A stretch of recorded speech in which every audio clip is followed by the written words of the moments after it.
another issue, 2006 Audi convertible.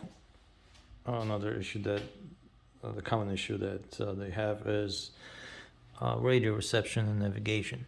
The reason is that these wires in the back here and this the trunk lid here, these wires get damaged over time from opening the trunk. And as you can see right here, I get the trunk lid off.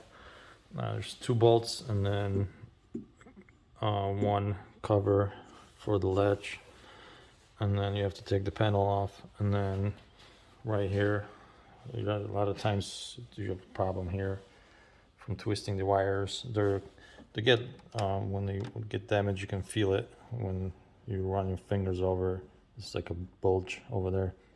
So what I did is, not sure you can see here, but I pulled the wires out and then spliced about 5 of them, and then I didn't solder anything. I just connected them together and made sure to separate the contacts, and then I slided everything back in there.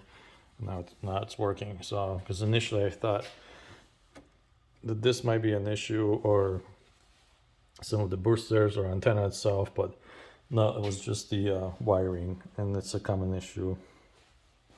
This is the antenna wires. They also have actually a positive and a negative, I think, over here somewhere on these wires. So make sure to disconnect the battery first before you splice any wires here.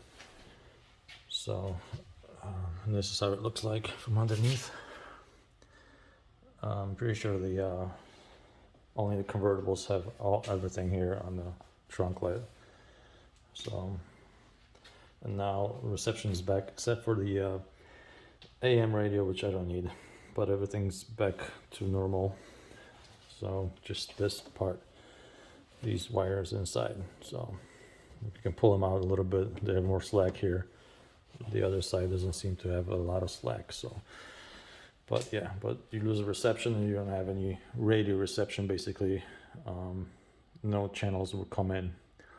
So even satellite stopped working for me. So now that issue seems to be fixed.